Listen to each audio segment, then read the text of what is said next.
में हरदम में अल्लाह अल्लाह जिक्र फिक्रे अल्लाह अल्लाह যতই জপি আমি এই মধু নাম যতই জপি আমি এই মধু নাম যতই জপি আমি এই মধু নাম ততই ভালো লাগে মাশাআল্লাহ তবে হরদম में अल्लाह अल्लाह जिक्र फिक्रे अल्लाह अल्लाह तবে हरदम में अल्लाह अल्लाह जिक्र फिक्रे अल्लाह अल्लाह तবে हरदम में अल्लाह अल्लाह जिक्र फिक्रे अल्लाह अल्लाह যতই জপি আমি এই মধু নাম যতই জপি আমি এই মধু নাম যতই জপি আমি এই মধু নাম ততই ভালো লাগে মাশাআল্লাহ তবে হরদম में अल्लाह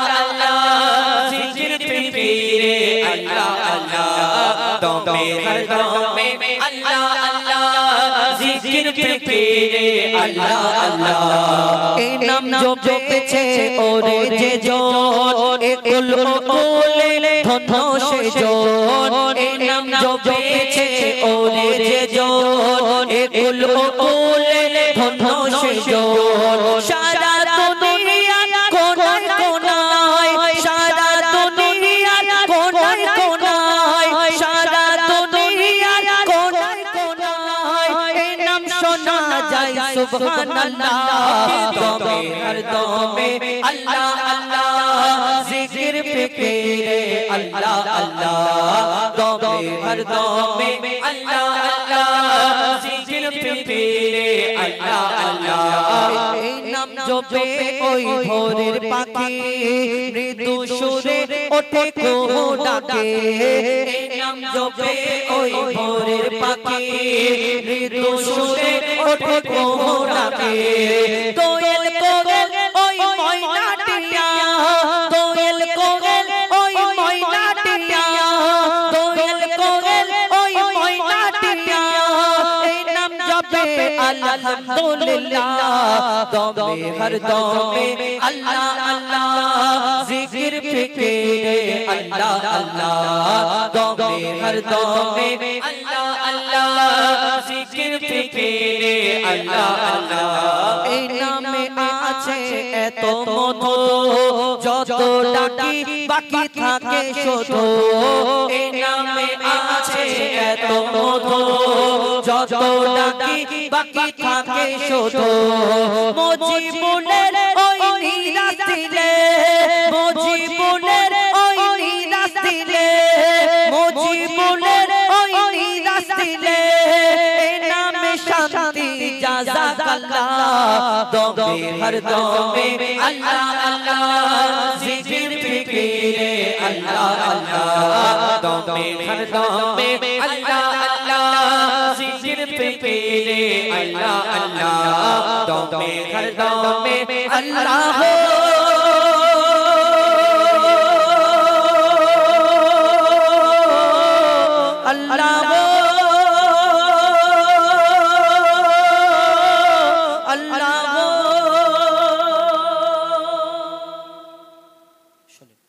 পবিত্র হামদে বারি তাআলা মহান আল্লাহ পাক রব্বুল আলামিন তানার শানে হামদ শরীফ পরিবেশন করে শোনালাম।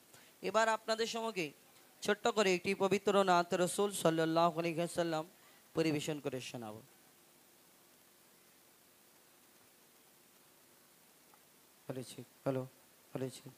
পবিত্র নাত রাসূল সাল্লাল্লাহু আলাইহি ওয়াসাল্লাম পরিবেশন করে শোনাবো।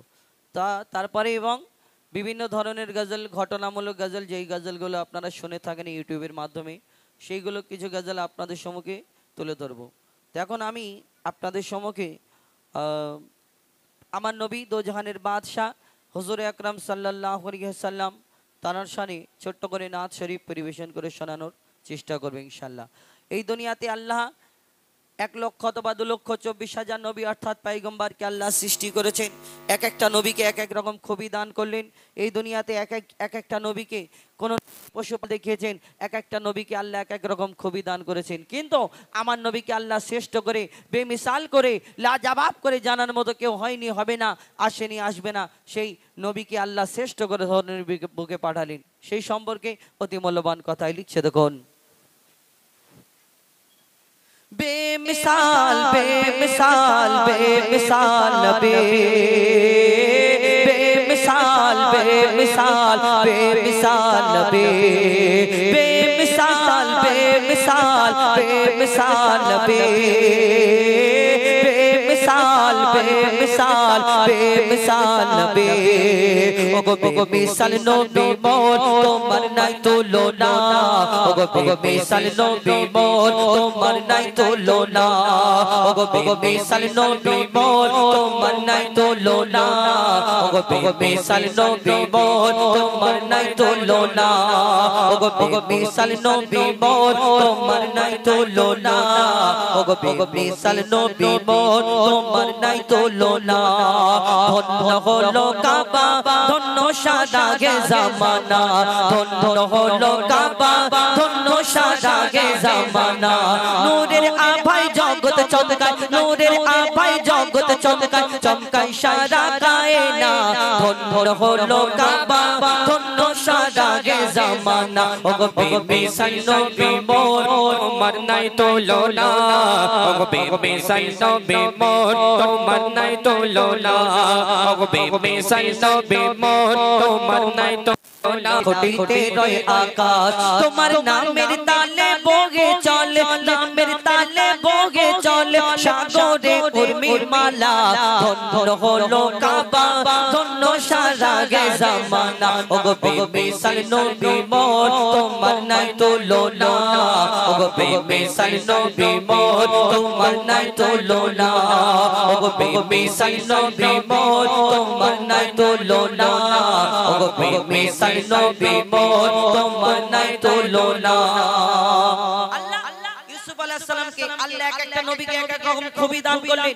ইউসুফ নবীকে আল্লাহ রূপের রাজা করে ধরনের বুকে পাঠালেন, জানা রূপ থেকে বিবি জুলাইখা তার প্রেমে ফিদা মগ্ন। ইউসুফ নবীর রূপ থেকে ওই মিশরের সুন্দরী নারীরা আপেল কাটতে গিয়ে হাত কেটে ফেলে, অর্থাৎ ইউসুফ নবীকে এত সুন্দর করে ধরনের বুকে পাঠিয়েছেন। কিন্তু ইউসুফ নবীর দিকে তাকিয়ে যখন ওই মিশরের সুন্দরী নারীরা হাত কেটে ফেলে, তাহলে আমার নবীকে তো আল্লাহ শ্রেষ্ঠ করে ঘোষণা করলেন। যদি তারা আমার নবীর দিকে তাকাতেন কি করতেন? কবি ছন্দের মাধ্যমে আরো কি লিখছে দেখুন। ইউসুফ নবীর রূপেতে পড়ে কত নারী কেটেছে হাত, কত নারী কেটেছে হাত। ইউসুফ নবীর রূপেতে পড়ে কত নারী কেটেছে হাত, কত নারী কেটেছে হাত। দেখতো যদি তারা তোমাকে কলিজা কেটে দিত বাদ, কলিজা কেটে দিত বাদ। লাবণ্যময় চেহারা তোমার, লাবণ্যময় চেহারা তোমার, হরিকি রূপের বর্ণনা।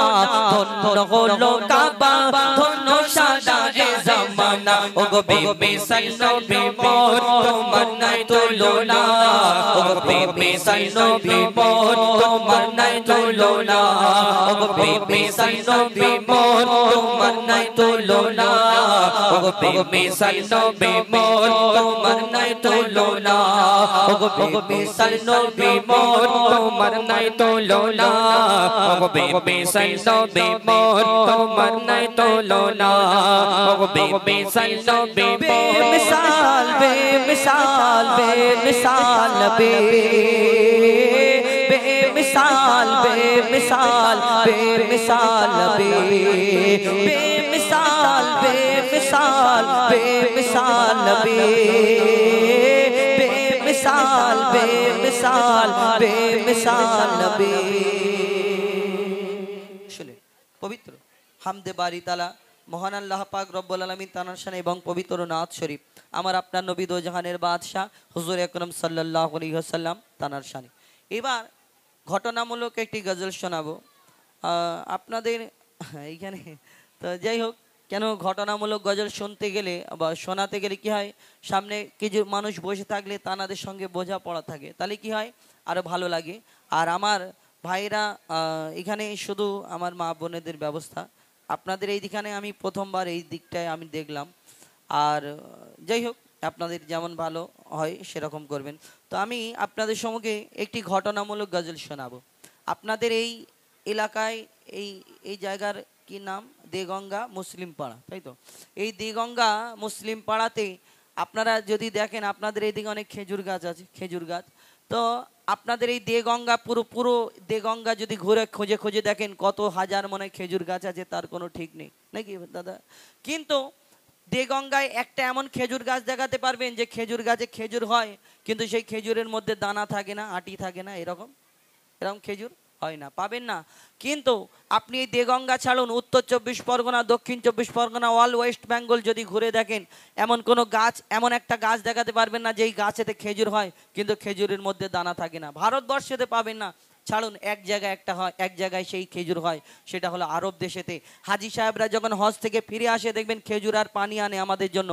কিন্তু এই খেজুরের পানি আনে, তার মধ্যে অনেক রকম খেজুর আনে, যারা খুব কাছের আত্মীয়, ক্লোজ আত্মীয়, তারা অনেক রকম খেজুর তানাদেরকে দেওয়া হয়। লম্বা খেজুর, গোল খেজুর, কাঁচা খেজুর, শুকনো খেজুর, পাকা খেজুর। তার মধ্যে একটা খেজুর থাকে বিনা দানার খেজুর, হয় না? বিনা দানার। তাহলে সব খেজুরের মধ্যে যদি দানা থাকে, তাহলে আমার এই এই আরব থেকে যে বিনা দানার খেজুর, এই এর ভিতরে দানা কেন নেই, কেন হয় না? বিনা দানার খেজুর হলো কোথা থেকে, এলো কোথা থেকে? মন দিয়ে শুনতে হবে, তবে বুঝতে পারবেন কেন ঘটনামূলক গজল একটু মন দিয়ে শুনতে হয়। তারপরে আমি আমার মা বোনেদের জন্য একটি ঘটনা শোনাবো, মা ফাতেমার ঘটনা। একটা জামা, একটা পোশাক চেয়েছিলেন, এবং এই কারণে আমার দয়ার নবী আমার মা ফাতেমার উপরে কত কষ্ট পেয়েছিলেন, ইনশাল্লাহ শোনাবো এরপরে। তো এই বিনা দানার খেজুর, শুধু এই গজলটাই খেজুরের ঘটনা না, এই গজলটা আরও ঘটনা রয়েছে। আমার নবী হুজুর পাক সাল্লাল্লাহু আলাইহি ওয়াসাল্লাম এই ধরনীর বুকে যখন তাশরীফ আনেন, তখন মা আমিনার ঘরেতে আল্লাহ পাঠায়, অন্য কোনো রাজার ঘরে, মন্ত্রীর ঘরে, ওজিরের ঘরে পাঠায়নি। আমার নবীকে ধরনীর বুকে মা আমিনার ঘরে পাঠিয়েছেন। মা আমিনা চিন্তা করে, হ্যাঁ আল্লাহ, আমি তো বড় গরিব এই দুনিয়াতে। আর তখন সেই সময় রীতি রেওয়াজ ছিল, দাই মারা দুধ পান করানোর জন্য বাচ্চা কাচ্চাদের নিয়ে যেত। আর মা আমিনা তেমন তানার এই আমার দয়ার নবীর আব্বাজান ছিলেন না, মা আমিনার স্বামী ছিলেন না। মা আমিনা চিন্তা করে, এর আব্বাও নেই, কেমন করে লালন পালন করব? আর কোন দাইমা এসে নিয়ে যাবে আমার সন্তানকে? কেন? তার বিনিময়ে তো তাদের বাপেরা কিছু দেয়, কিন্তু এর বাপ নেই, তো দাইমারা তো ভয়েতে নিয়ে যাবে না, কেন বাপ নেই, কিছু পাবে না, শুকনো এমনিতে নিয়ে যাবে না। মা আমিনা চিন্তা করে, তখন আল্লাহর তরফ থেকে কি খবর আসে, কবি ছন্দের মাধ্যমে অতি মূল্যবান কথাই লিখছে, দেখুন। মা আমিনার দোলাই দেখো, দোলে মিমের ফুল, দুনিয়া ঘুরে পাবে না গো যাহার সমতল। মা আমিনার দোলাই দেখো, দোলে মিমের ফুল, দুনিয়া ঘুরে পাবে না গো যাহার সমতল। সে আসার পরে পড়ছে দেখো, আসার পরে পড়ছে দেখো সারা জগৎ কোল, আসার পরে পড়ছে দেখো সারা জগৎ কোল। কি পড়ে? বলে লা ইলাহা ইল্লাল্লাহু মুহাম্মাদুর রাসূল, লা ইলাহা ইল্লাল্লাহু মুহাম্মাদুর রাসূল। মা আমিনার দোলাই দেখো, দোলে মিমের ফুল, দুনিয়া ঘুরে পাবে না গো যাহার সমতল। মা আমিনার দোলাই দেখো, দোলে মিমের ফুল, দুনিয়া ঘুরে পাবে না গো যাহার সমতল। সে আসার পরে পড়ছে দেখো, আসার পরে পড়ছে দেখো সারা জগৎ কোল। লা ইলাহা ইল্লাল্লাহু মুহাম্মাদুর রাসূল, লা ইলাহা ইল্লাল্লাহু মুহাম্মাদুর রাসূল। মা আমিনার দোলাই দেখো, দোলে মিমের ফুল। মা আমিনা চিন্তা করে আল্লাহর তরফ থেকে কি খবর আসে, কবি ছন্দের মাধ্যমে লিখছে, দেখো। পিতার ছায়া ছিল না মাথায়, নবী জন্ম নিল যখন, শুধু ছিল মা আমিনা, ছিল না ভাই বোন, শুধু ছিল মা আমিনা, ছিল না ভাই বোন। নবী জন্মকালে এতিম বলে মা আমিনা ভাবে, জন্মকালে এতিম বলে মা আমিনা ভাবে, আমি করব কেমন লালন পালন, খোদা গো কি হবে, আমি করব কেমন লালন পালন, খোদা গো কি হবে। তখনই এক খবর আসে, শোনো আমিনা বিবি, তোমার কোলে নাজিল হলো খোদার শ্রেষ্ঠ নবী। আল্লাহ স্বয়ং তার লালন পালনে দিয়েছে গো ভার, আর জিবরিল আমিন থাকবে হয়ে ওর পাহারাদার। ও সৃষ্টি কুলের শিরোমণি, সৃষ্টি কুলের শিরোমণি হবে নবী কুলের মোল। সৃষ্টি কুলের শিরোমণি হবে নবী কুলের মোল। দুনিয়াতে যার নাম হবে মুহাম্মদ রাসূল, দুনিয়াতে যার নাম হবে মুহাম্মদ রাসূল। মা আমিনার দোলাই দেখো কোলে মিমের ফুল, দুনিয়া ঘুরে পাবে না গো যাহার সমতল।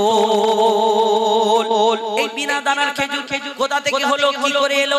একদিন আমার নবী যখন ইসলাম প্রচার করে, দ্বীন প্রচার করে, বলো লা ইলাহা ইল্লাল্লাহু মুহাম্মাদুর রাসূলুল্লাহ সাল্লাল্লাহু আলাইহি ওয়াসাল্লাম। এই দুনিয়াতে আমার নবী ইসলাম প্রচার করার সময় যারা বেদিন বেধর্ম ইহুদিরা অনেকজন আমার নবীকে কষ্ট দিতেন, বাধা দিতেন ইসলাম প্রচার করাতে। আর একদিন আমার নবীকে এক ইহুদি এসে প্রশ্ন করে, বলো বলো মুহাম্মদ, দুনিয়াতে তুমি শেষ নবী বলে প্রচার করো, শেষ নবী বলে দাবি করো, তাহলে তোমাকে আমি কেমন করে নবী বলে মেনে নিতে পারি? কেন? তোমার আগে অন্যান্য নবীরা এসেছে, কোন নবী মুর্দাকে জিন্দা করে দেখিয়েছে, কোন নবী আশাবাদীর কামাল দেখিয়েছে, কোন নবী এই দুনিয়াতে আল্লাহ তাআলার কত ক্ষমতা দিয়েছিলেন, কিন্তু তুমি মুহাম্মদ তোমাকে কেমন করে নবী বলে মেনে নিতে পারি? কেন? তোমাকে আমি একটা পরীক্ষা করতে চাই। শোনো মুহাম্মদ, সেই পকেট থেকে একটা খেজুরের দানা বার করে, খেজুরের আটি বার করে বলে, শোনো মুহাম্মদ, তোমাকে আমি এই খেজুরের দানাটা দিচ্ছি, তুমি আমার সামনে এই দানাটা পুঁতে দাও মাটিতে। আর পুঁতে দেওয়ার পরে একদিন একটা গাছ বের করে দেখাতে হবে তুমি যদি সত্যি নবী হও। এই কথা যখন প্রশ্ন করে আমার নবীকে, আমার নবী তখন মিচকি হেসে সেই খেজুরের দানা নিয়ে বলে, শোনো তোমার সামনে আমি খেজুরের দানাটা পুঁতে দিচ্ছি, আল্লাহর ইচ্ছাতে আল্লাহর হুকুমে এখানে একটা শুধু গাছ হবে না, একটা গাছ হবে, আর গাছেতে ফল হবে, এই ফলটা তোমাকে খাওয়াবো। যখন এই কথা বলে সেই ইহুদি চিন্তা করে, কেন একদিনে একটা দানা থেকে কত বড় গাছ বের হতে পারে, আবার সেই গাছে ফল হবে। আর ইহুদি যখন চিন্তা করে, কিন্তু ইহুদির সাথীরা বলে, মুহাম্মদ ওই শোনো মুহাম্মদ, আসমানের চাঁদকে টুকরা করে দেখায়, জমিনের পাথরকে কলমা পড়িয়ে দেখায়, সত্যিকারের গাছ বের করে দেখাতে পারে। তখন সেই ইহুদি ভয় পেয়ে যায়। আর কি হয়? আর বিনা দানার খেজুর হলো কি করে? কবি ছন্দের মাধ্যমে লিখছে, দেখুন এক খেজুর দানা নিয়ে এক ইহুদি নবীর কাছে কয়, এক খেজুর দানা নিয়ে এক ইহুদি নবীর কাছে কয়, বলে তোমায় নবী মেনে নেব এই দানাতে যদি একদিনে গাছ হয়, তোমায় নবী মেনে নেব এই দানাতে যদি একদিনে গাছ হয়। আর সেই দানা নিয়ে নবী আমার মাটিতে পুঁতে হাসে, সেই দানা নিয়ে নবী আমার মাটিতে পুঁতে হাসে, বলে এই দানারি ফল খাবে গোকাল ইহুদি তুমি এসে, এই দানারি ফল খাবে গোকাল ইহুদি তুমি এসে। আর কি হয়? ভাবে ইহুদি সত্যি যদি এই দানাতে গাছ হয়ে যায়, সেই ভয়েতে গভীর রাতে ইহুদি দানা চুরি করে তুলে নেয়। ইহুদি চিন্তা করে, সত্যিকারে যদি গাছ বের হয় তাহলে আমাকে তো কলমা পড়ে মুসলমান হতে হবে। তাহলে কি হয়? সেই গভীর রাতে লুকিয়ে লুকিয়ে গিয়ে ইহুদি খেজুরের দানাটা যেখানে পোঁতা ছিল সেখান থেকে সেই দানাটা চুরি করে তুলে নিয়ে এবার সব ঘরে ঘরে যাচ্ছে ইহুদিদের, শোনো মুহাম্মদকে কালকে বেইজ্জত করব। কেন? মুহাম্মদকে আমি বলেছিলাম এইরকম এরকম ব্যাপার, আমি মুসলমান হব, কিন্তু সেই খেজুরের দানা তো আমি পকেটে তুলে নিয়েছি, সেই খেজুরের দানা আমি তো তুলে নিয়েছি, এবার কি করে হবে? কবি ছন্দের মাধ্যমে সেই সম্পর্কে লিখছে, ভাবে ইহুদি সত্যি যদি এই দানাতে গাছ হয়ে যায়, সেই ভয়েতে গভীর রাতে ইহুদি দানা চুরি করে তুলে নেয়, সেই ভয়েতে গভীর রাতে ইহুদি দানা চুরি করে তুলে নেয়। পরের দিনে সেই ইহুদি নবীর সাথে গাছ দেখতে যায়, পরের দিনে সেই ইহুদি নবীর সাথে গাছ দেখতে যায়, গিয়ে দেখে সেটাই গাছ হয়ে ফল ভরে রয়, নবী তাকে নিজের হাতে সে গাছের খেজুর খেতে দেয়, আর খেজুর খেয়ে বলে ইহুদি এর দানা কোথায়? সেই গাছে খেজুর হয়েছে। খেজুর হওয়ার পরে যখন আমার নবীকে বললো, সেই খেজুর গাছের খেজুর যখন সেই ইহুদিকে খেতে দেয়, একটা খায়, দুটো খায়, তিনটে খায়, চারটে খাওয়ার পরে ইহুদি তখন প্রশ্ন করে, মুহাম্মদ আমি আর প্রশ্ন করব না, বলো এই আরবের বুকে হাজার হাজার লক্ষ লক্ষ খেজুর গাছ আছে, সব গাছের মধ্যে যদি খেজুরের মধ্যে দানা থাকে, কিন্তু তোমার এই খেজুর গাছে খেজুর হয়েছে কিন্তু খেজুরের মধ্যে দানা নেই, কি ব্যাপার? আমার নবীকে প্রশ্ন করে, আমার নবী যদি তাকে ডাইরেক্ট উত্তর দেয় তার মনে কষ্ট হবে কেন? আমার নবী দয়ার নবী, মায়ের নবী, তাকে ডাইরেক্ট বললে তো কষ্ট পাবে। তারপর কি হয় এবং সেই ইহুদি শেষ পর্যন্ত কি করে কবি ছন্দের মাধ্যমে লিখছে দেখুন। সেই খেজুর জেগে বলে ইহুদির দানা কোথায়, নবী তাকে সেই গাছের নিজের হাতে নবী তাকে সে গাছের খেজুর খেতে দেয়। সেই খেজুর জেগে বলে ইহুদির দানা কোথায়, নবী বলে সেই গাছের দানা রাতে চুরি হয়ে যায়। নবী বলে সেই গাছের দানা রাতে চুরি হয়ে যায়। সেই বিনা দানার গাছের খেজুরে দানা কি আর হয়? ইহুদি তখন স্বীকার করে, ইহুদি তখন স্বীকার করে মোর নবীর কাছে বল। ইহুদি তখন স্বীকার করে মোর নবীর কাছে বল। আর কি বলে? তুমি খোদার সত্যি নবী মুহাম্মদ রাসূল, তুমি খোদার সত্যি নবী মুহাম্মদ রাসূল। মা আমিনার দোলাই দোলে দোলে মিমের ফুল, মা আমিনার দোলাই দেখো দোলে মিমের ফুল। দুনিয়া ঘুরে পাবে না গো জাহার সমতল। সে আসার পরে পড়ছে দেখো, আসার পরে পড়ছে দেখো সারা জগৎ গোল। লা ইলাহা ইল্লাল্লাহু মুহাম্মদ রাসূল, লা ইলাহা ইল্লাল্লাহু মুহাম্মদ রাসূল, লা ইলাহা ইল্লাল্লাহু মুহাম্মদ রাসূল। শুনলেন, আপনাদের সম্মুখে পরিবেশন করে শোনালাম একটি ঘটনামূলক গজল, বিনা দানার খেজুর। তো এখন আমি আরো একটি গজল শোনাবো। ভাই আমি একটা কথা বলবো, আপনি প্লেনেই রেখে দিন ইকোটা কেন বলুন তো? যে ইকো হচ্ছে তো আমার ঠিক সেটিং হচ্ছে না আমার। কেন এক নাম্বার হলো অনুষ্ঠান একটা গজল, তো আমরা তো উইদাউট মিউজিক গাই, আমাদের তো কোনো তাল বাজনা এই ইনস্ট্রুমেন্ট নেই, আর আমাদের একটা কানে শোনার ব্যাপার, বুঝলেন? আর বক্তব্য হলে যতক্ষণ বলবেন, আর আমাদের এই একটানা তো বলতে গেলে খুব কষ্ট হয়। আর কি হয়, আর আপনাদের এখানে ওই দিকে হচ্ছে আওয়াজ, আমি বলছি আমার বলার পরে ওইদিকে আওয়াজ হচ্ছে, তা আমি বুঝতে পারিনি এই কোটা আমাদের অসুবিধা হচ্ছে, মানে হয়তো ওইখানে ভালো হচ্ছে কিন্তু আমি বুঝতে পারিনি, ওই কারণে